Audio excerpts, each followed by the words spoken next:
Auntie Jill, and it is Christmas Eve 2024. And tonight we are sharing Bill's story, which is chapter one in the big book we call fondly, which is actually entitled Alcoholics Anonymous. And this starts on the first proper number one in the book.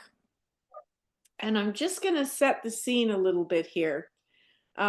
This is Bill's marketing chapter that went out with the one previous with the doctor's opinion when he was trying to get the big book published. And they were trying to raise money from the Rockefellers and other people to get this book written. And they thought it was going to be really easy and they were going to make a fortune. And no such thing happened. But what did happen is while Bill was trying to market this book, he stayed sober, and so did everybody else that was involved in the project. So how it ultimately turns out really doesn't matter, but this chapter is really significant for what I want you to do, whether you are whatever gender. Remember, this book was written a long time ago where alcoholics were predominantly men. And so in this chapter, Bill is writing it from his heart because he is the alcoholic and he's trying to tell you his story of how he evolved. Look for the similarities. Okay, there's going to be follow-up questions on this chapter and a lot of them, so you need to pay attention. Okay, so Bill's story. War fever, and this is the Second World War, ran high in the New England town to which we new young officers from Plattsburgh were assigned. And we were flattered when the first citizens took us to their homes, making us feel heroic. So this again, think about the alcoholic, right? Bill's already an established drinker at this time. Grandiosity.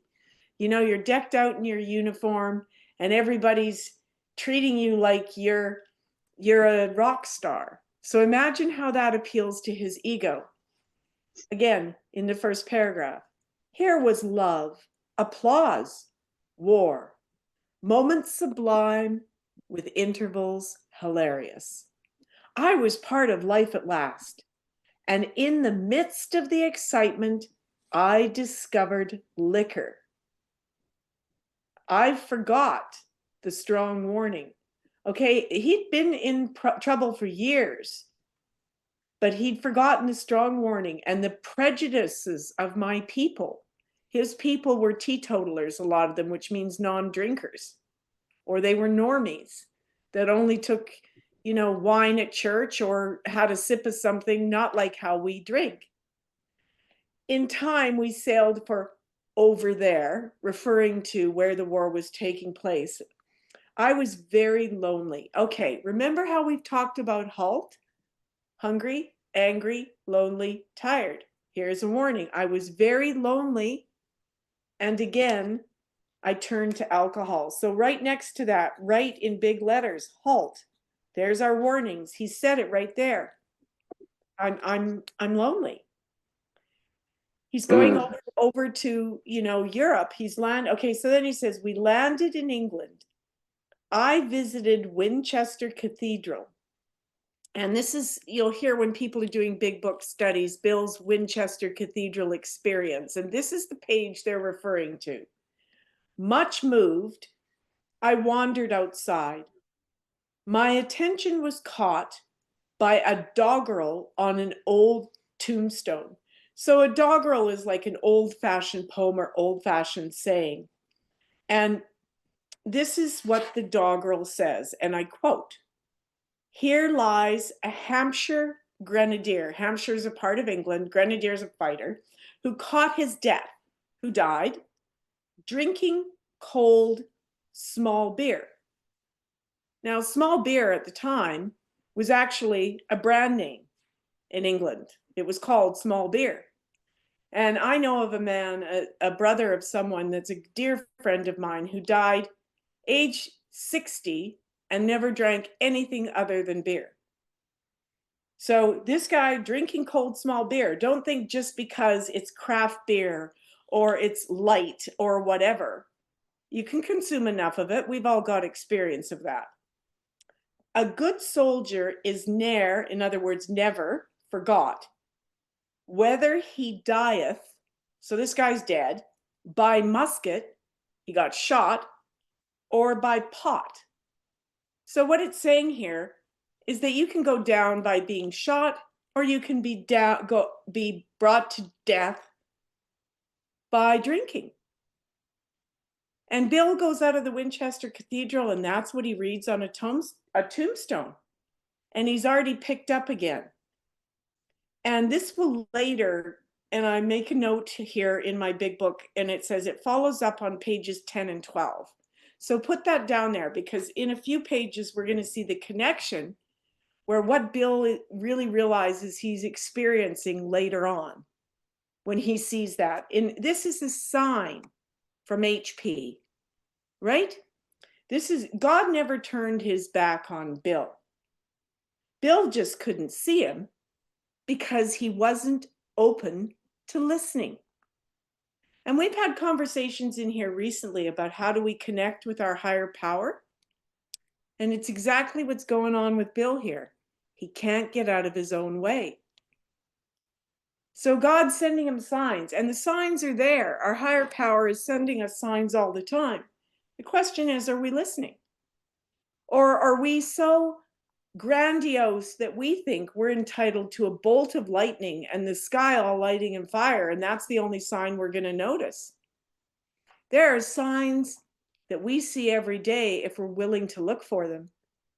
And I want you to reflect on what happened in the meeting room this afternoon, where we had some signs coming into the room of people who went back out. That's a sign from your higher power saying, stay in. Okay, ominous warning. Ominous means be on guard, man. This is a really serious sign, which I failed to heed. Now, this is important because Bill is having a spiritual experience, but he's not tuned in. Do you get it? It's the difference between the connection between the head and the heart. He's reading something, but it hasn't moved to his heart. And that's where I found it was so hard for me to connect with my higher power. And this has been a subject this week. So I just want to elaborate on that a little bit. I can be the most avid churchgoer. I can memorize the Bible. I can memorize the big book. I'm an intellectual. Good for me. Let me show off and show you how much I can memorize. Let me show you what a beautiful speech I can write. If it stays in my head and doesn't move to my heart, I'm not having a spiritual experience. I want you to really reflect on that. It says in the book later on, self-knowledge avails us nothing.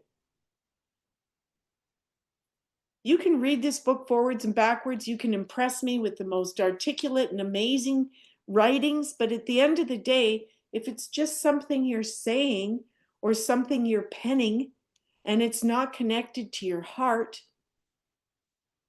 you're not having a spiritual experience. And it's not like a trained dog that sits on command.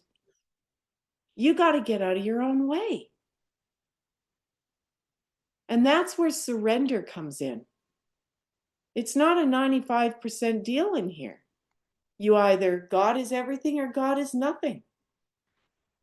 And that's where we can't get step 3. We get stuck. We're willing, we do step 2, but then when it gets to really turn it over, we have conditions. Oh, I'll turn it over, but I'm still going to do it this way. Do you hear what I'm saying? Okay, Gary, you're recorded if you want to jump in. When I was doing the exercise of writing the prayers in my own version, step 3 was the hardest. Thank you. And why was it the hardest? I know I need to get it right. Okay, let me explain something. Step 1 is the only step that we can do perfectly. All the rest of the steps, we just make our best efforts. And what I found is that I had to, and I said this to you earlier, borrow my higher power. I have a higher power with vast shoulders. It can support all of us. And you will connect ultimately in a relationship with your higher power that is equally huge. But right now, any way I stand in the middle of my ego, and I also want to qualify the word ego. It's interesting because somebody commented the other day that they bristle when they heard the word ego.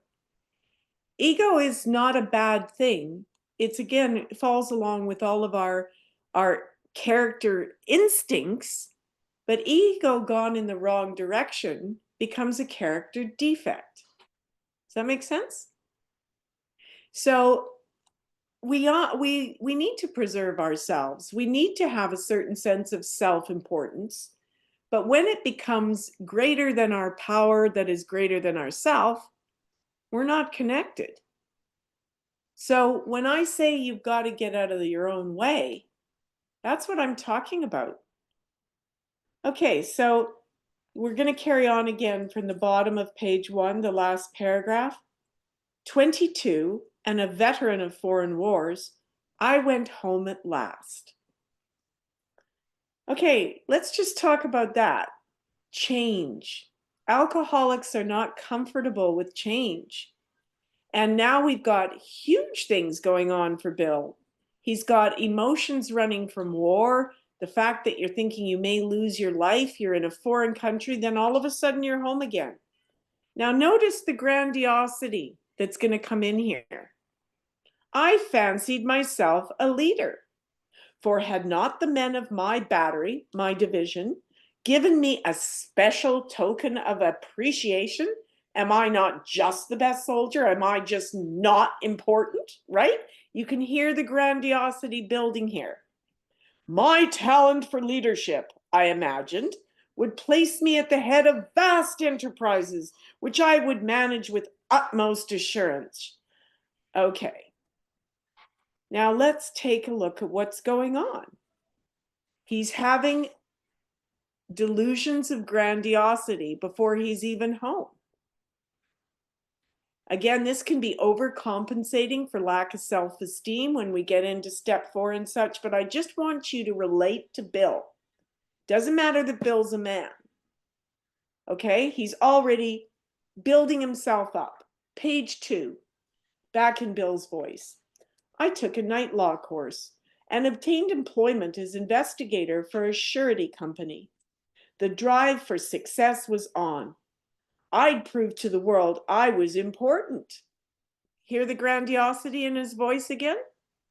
My work took me about Wall Street, and little by little, I became interested in the market. Okay, he's in New York City.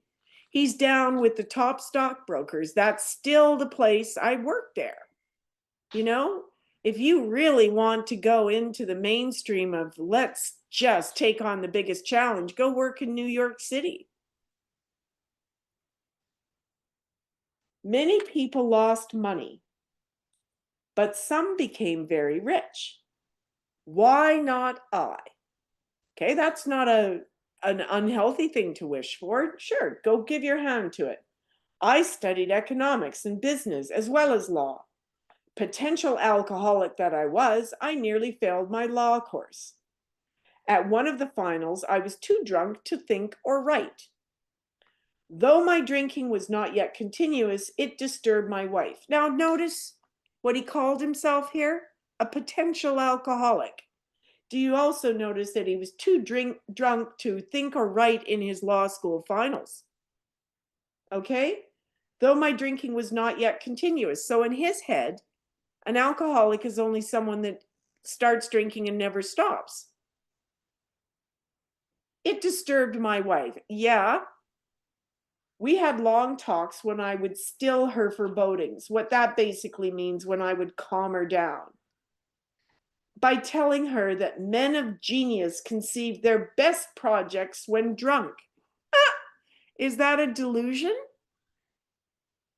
Right? When we drink or when we use, we sometimes think we're the most inspirational, smartest people in the world. And in fact, we sound like complete asses. But to our own ears, we're having the best speech of our life. We're doing the best work of our life. And then it finishes with, on that paragraph, that the most majestic constructions of philosophic thought were so derived. In other words, he's convinced himself that the only time he can be a creative genius is if he's drunk. And we convince ourselves, because we get used to operating on that level, that's the only, I see some big nods going on here. And this is also why it's so disquieting when we get sober, to get comfortable with boredom, to get comfortable with normal, because we're chaos creators and we go for the big time. I did. Heck, I went to law school in London, Ontario, qualified in Toronto, but that wasn't enough. I had to go to New York City. I relate to Bill, and I'm not a stockbroker from the 1930s. The aspirations were the same. And part of my drive was financial, but part of my drive was also grandiosity. I needed to impress you. I needed to be, an Upper East Side lawyer, and I was. But it's still, and I didn't drink during this point because I was on a mission. Bill is drinking and thinking he's doing his best work. So do you notice the insanity? Okay, look for the similarities, guys. You see what I'm doing here? I'm recalling my experience. I'm a woman, almost 100 years later, and I'm looking for the similarities when I do this work in my STEP program. Not how the book is old, not how Bill is a stockbroker and I wasn't. I'm looking for the grandiosity. I'm looking for the similarities. Do you guys understand that? Okay, second paragraph. By the time I had completed the course, I knew the law was not for me. Well, maybe it was because he drank and would passed out in his finals, right? The inviting maelstrom of Wall Street had me in its grip. Business and financial leaders were my heroes. He's idolizing the people he wants to be. Out of this alloy of drink and speculation, I commenced to forge the weapon that one day would turn in its flight like a boomerang and all but cut me to ribbons. Living modestly, my wife and I saved $1,000. Now that's a lot of money back then, you guys.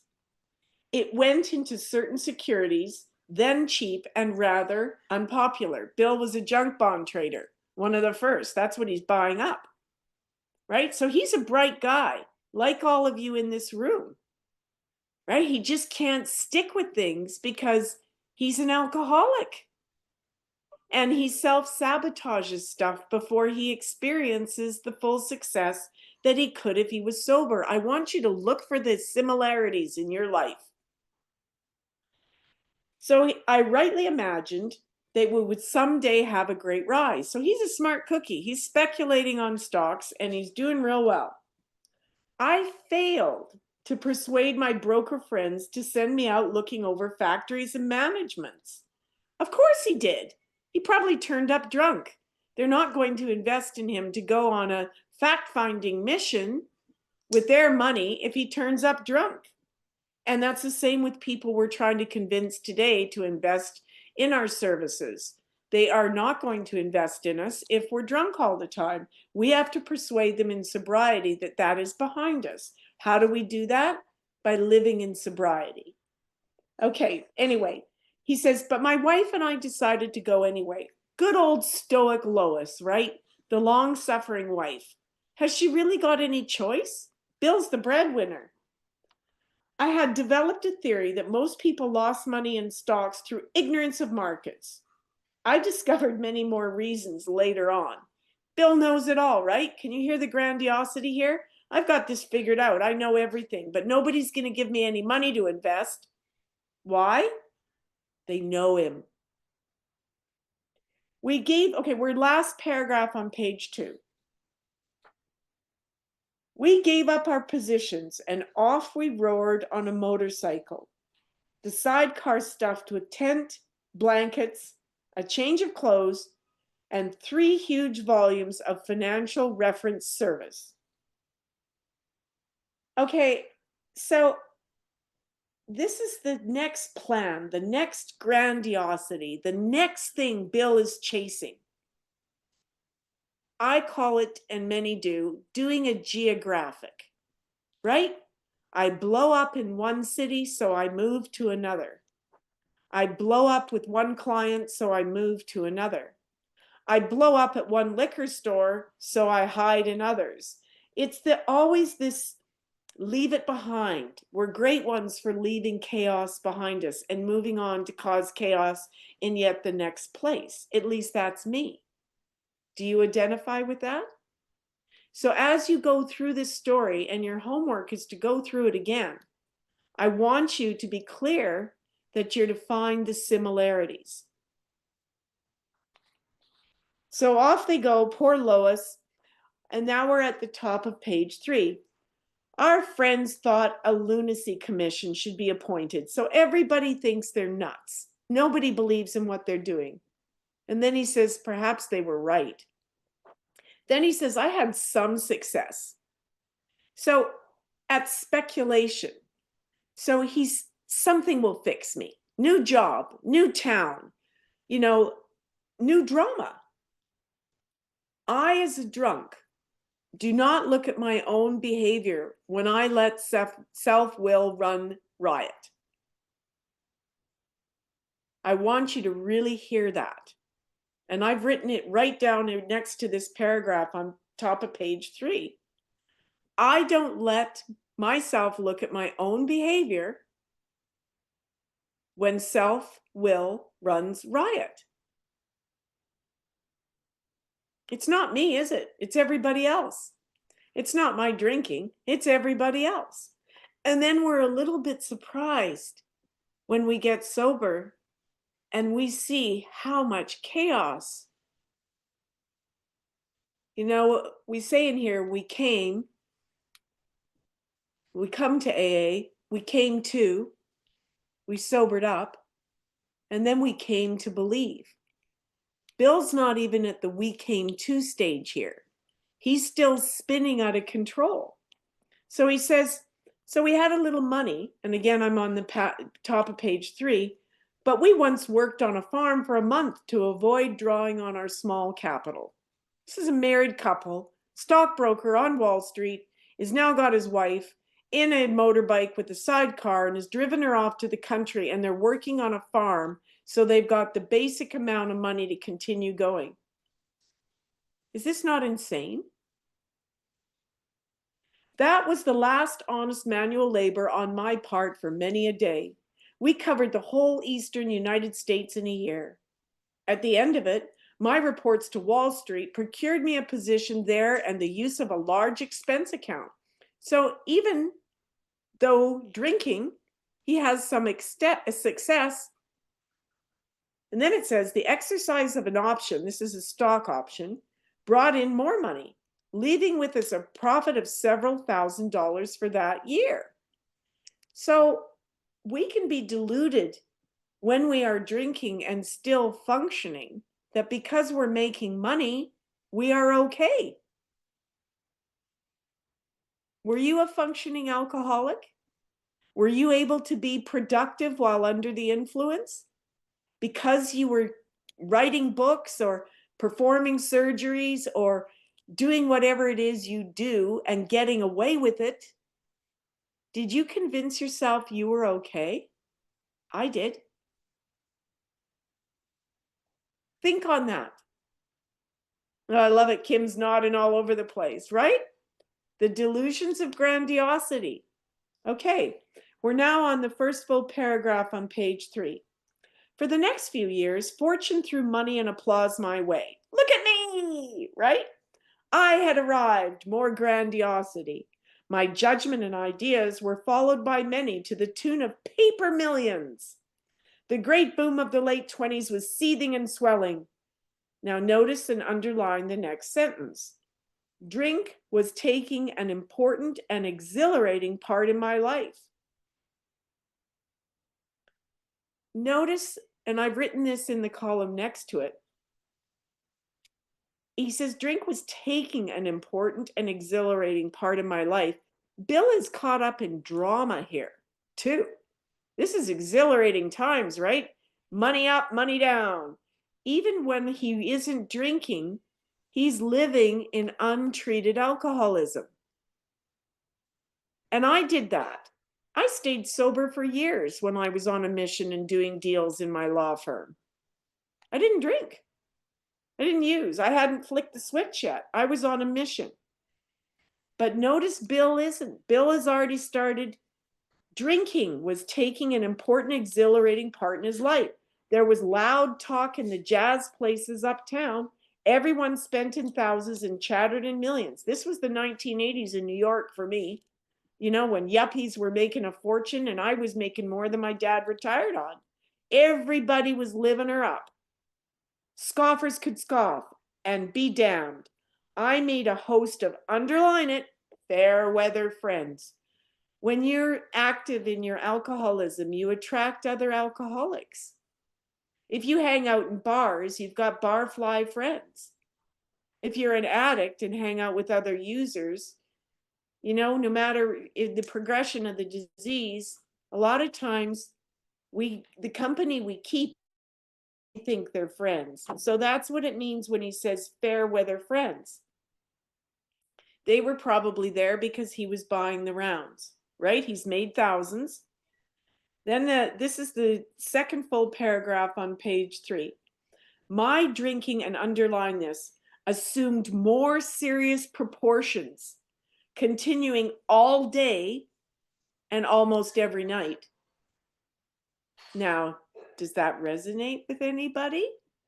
That you drank all day and you drank all night? Notice the progression of his disease here. And I want you to reflect on the progression of your own disease. And let's make some homework out of that. I think that's a really good thing to think about. How has my disease progressed? The remonstrances of my friends terminated in a row. So people are telling him, Bill, you're drinking too much. And they terminated in a fight. And I became a lone wolf. Well, yes, Bill, you write beautifully. The imagery of lone wolf is beautiful, but at the same time, you are a sad, solitary person. There were many unhappy scenes in our sumptuous apartment. Sumptuous. He's now got an apartment that's really nice because he's on his ups, right? But there's still many unhappy scenes. On the surface, my life looked great. But you didn't know what was going on where I was isolating. Everybody on the external world, when I turn up to work, thinks, oh, look at that. She's got it all. You know? Or you swagger in and then you go home and you drink alone. There had been no real infidelity, for loyalty to my wife, helped at times by extreme drunkenness, kept me out of these scrapes. He's not saying that he wouldn't have cheated. Is it? You know, he's just, yeah, go ahead, Gary. Your audio. I was just making the image. Absolutely. Absolutely.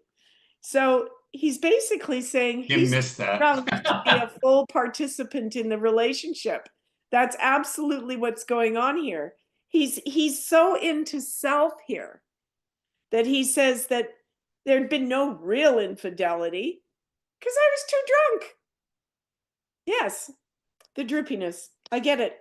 In 1929, I contracted Gulf fever.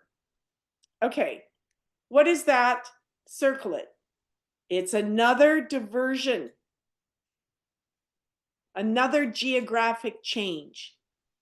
Ask yourself, where have I done extreme diversions or geographic changes to take me away from myself? I move cities, I move relationships, and I get so caught up in what's going on in my personal life and all the excitement and drama that I don't have to focus on what's going on with me.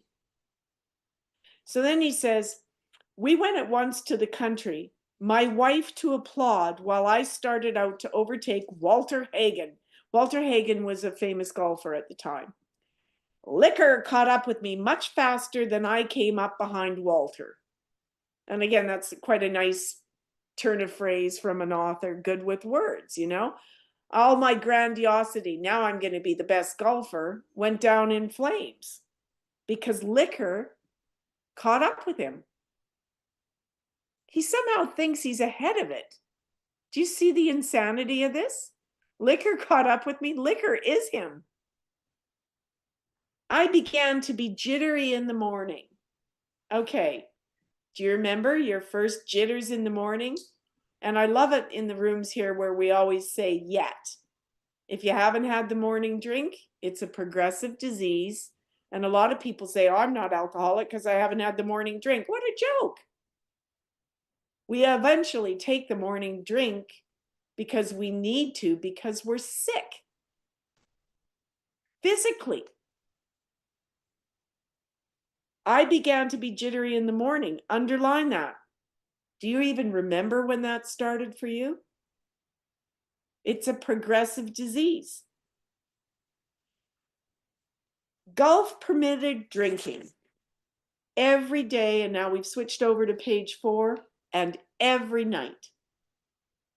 So he's going places that are actually, you get it, Kim, I see you nodding. He's seeking out places where drinking is acceptable to be part of the crowd, to blend in.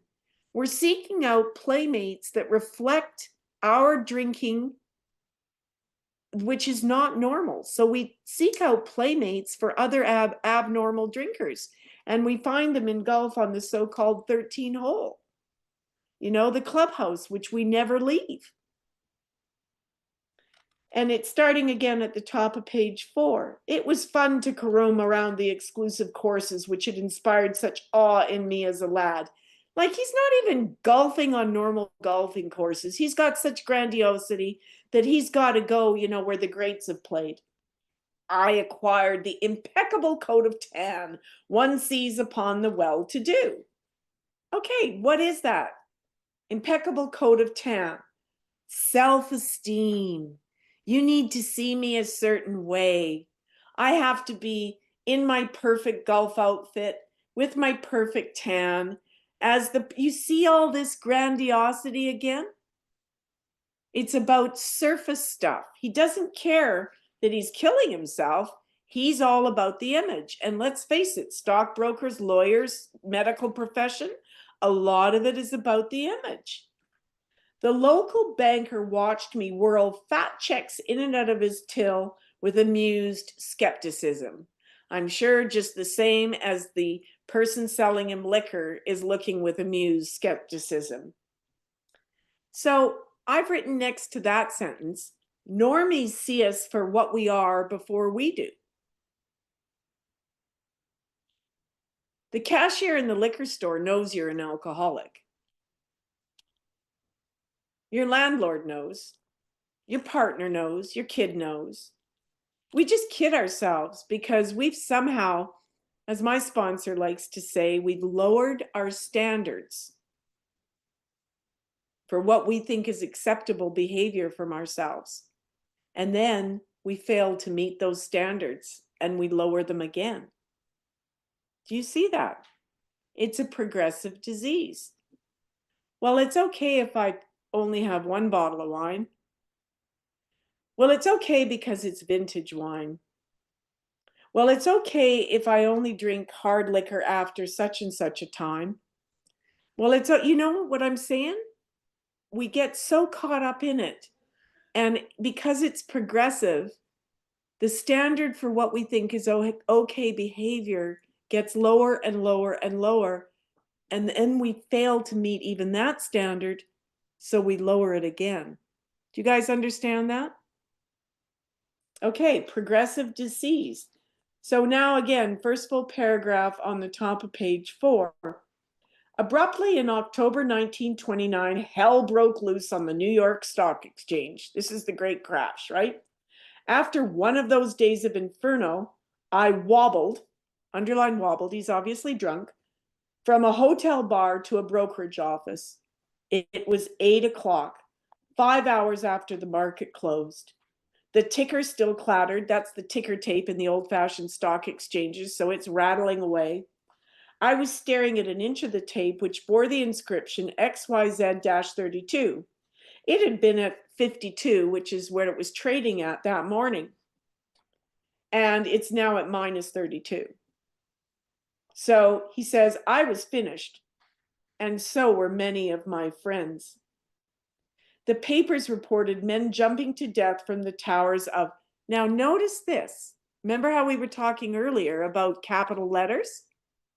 Look at this. What's capitalized? High finance. So Bill made money as higher power. Okay? High finance. His obsession is to make money.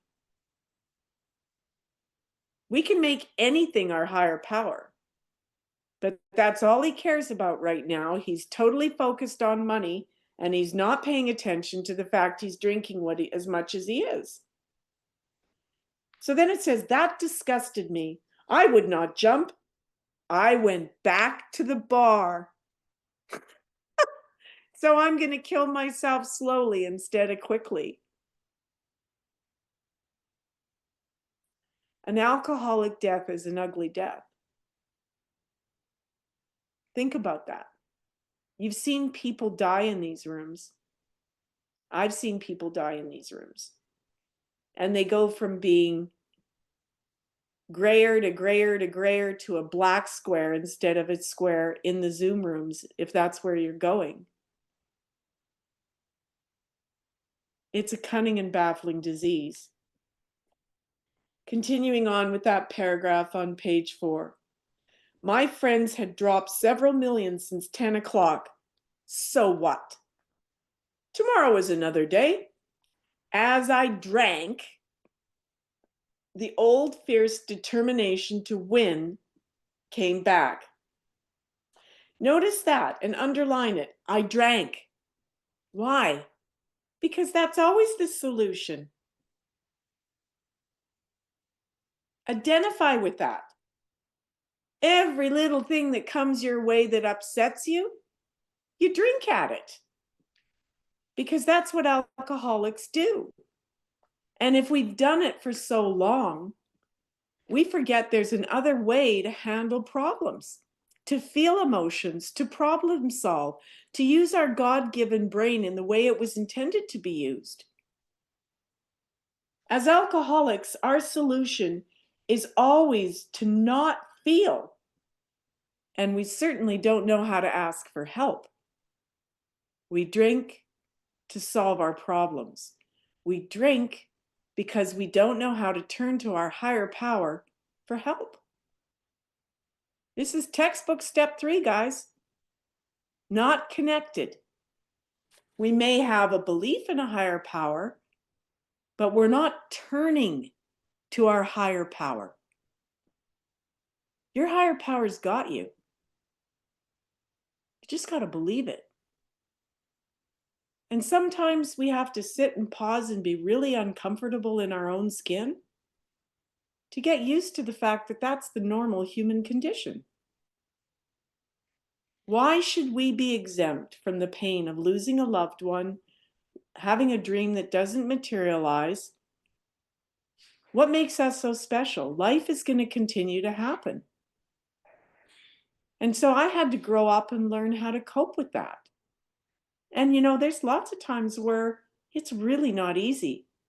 But I can promise you, the more days you string together, the more weeks you string together, the more months you string together, it does become the easy, automatic thing to do. The next right thing is to actually process things with a sober mind.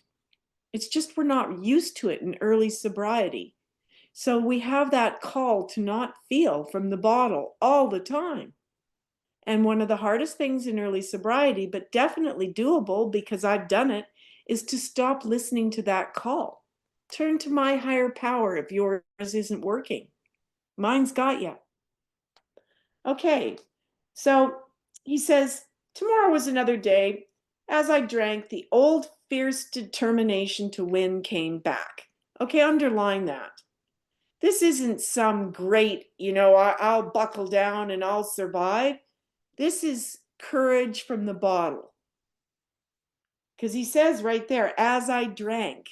Has that ever happened to you? You start drinking and your confidence comes back with the first drink, and then the second drink, and then depending how much you've been drinking, before you know, you're phoning up your sponsor and crying in the phone. Like, the transitory relief we get from that first drink is so brief when we've been drinking from a long time, and our brain is not computing the pain and suffering that is going to come after that first drink. If you're an alcoholic like me, you've built up such a tolerance that it takes an awful lot for you to see me visibly on my knees. But I don't know that if I go back out again, do I? Because I'm not connected to what I look like to other people.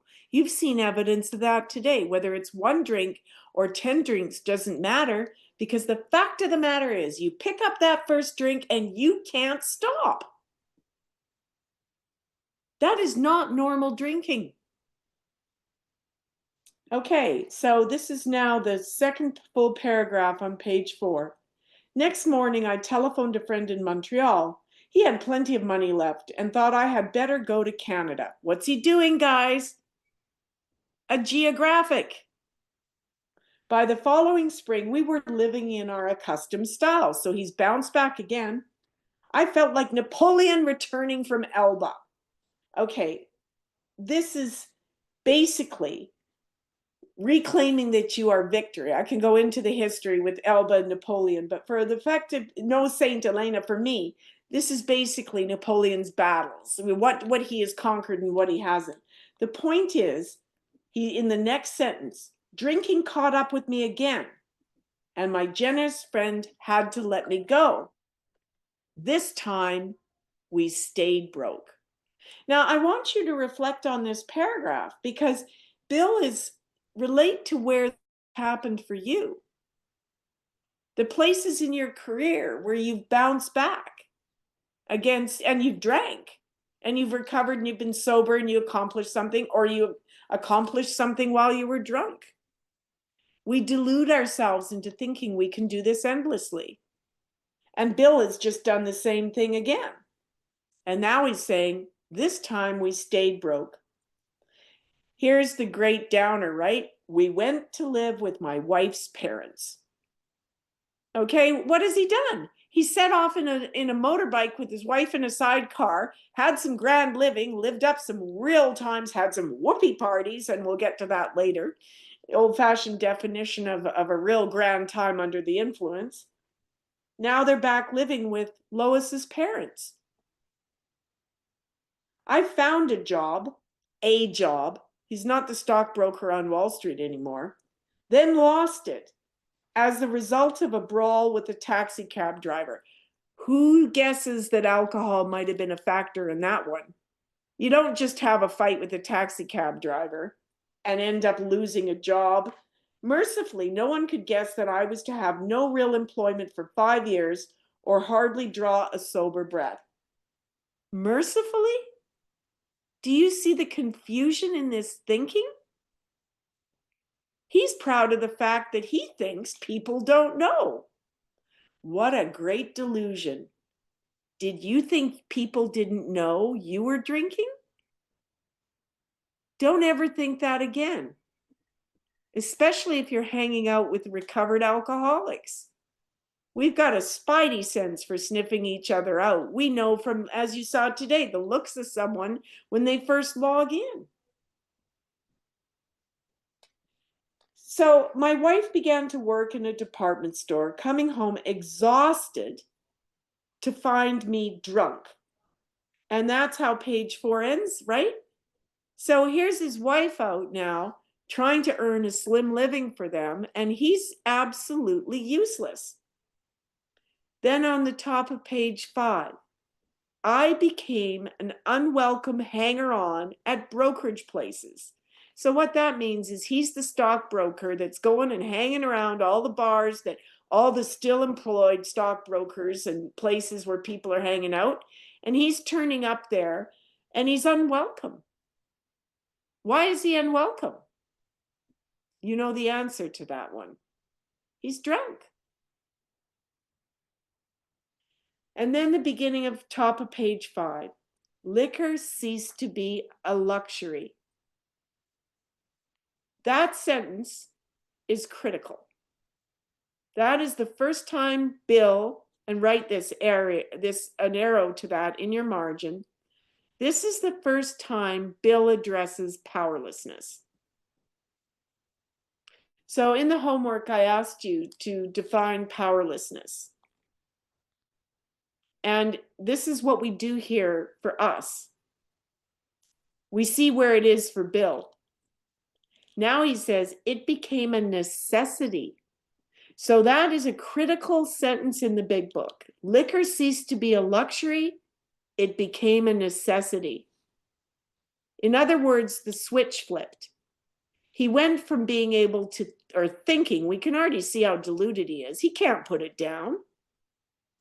But now he's acknowledging, and Gary, this is super important.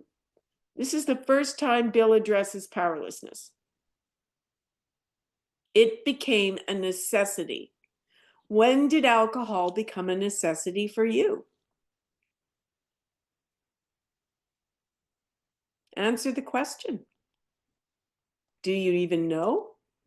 Or did it sneak up on you like a python and then just get a hold of you and wring you to your knees?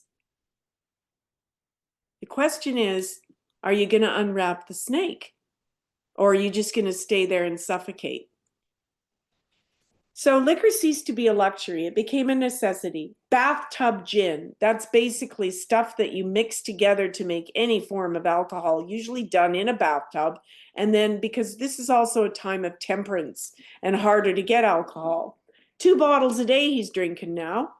Did your drinking progress? Did you start out with small beer and move to harder stuff? And often 3. Got to be a routine. Got to be a routine. To underline that, and it is the progression of the disease.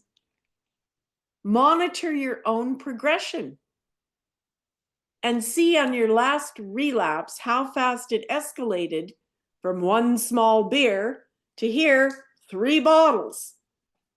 Sometimes a small deal would net a few $100s and I would pay my bills at the bars and delicatessens. So in the meantime, he's running around, running up tabs in all the bars. This went on endlessly and began to waken very early in the morning, shaking violently. Can you see the progression of the disease?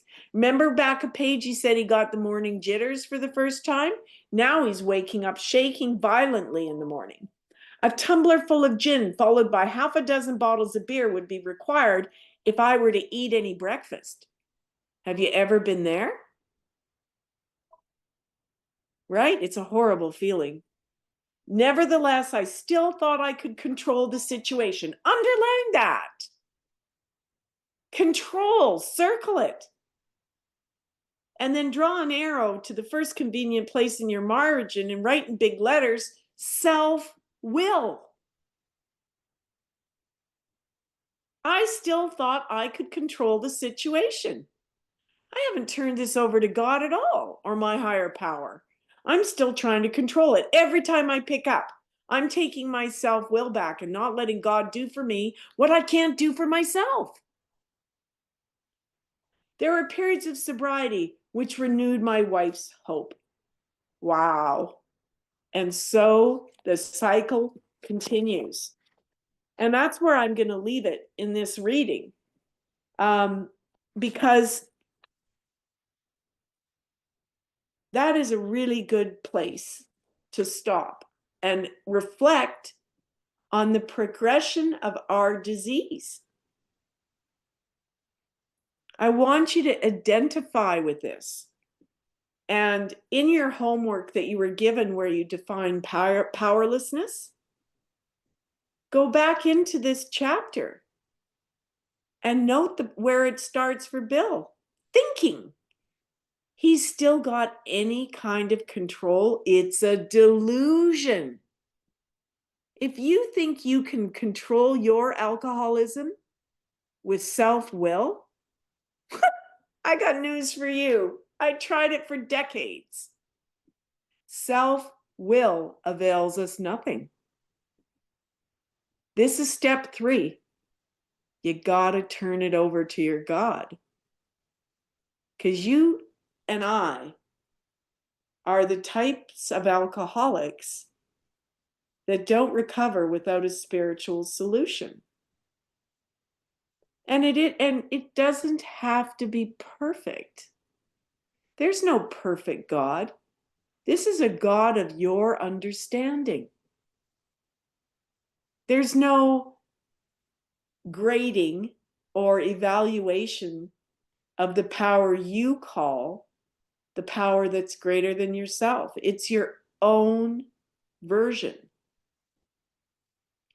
But I do know from experience, if I don't turn it over, I drink again.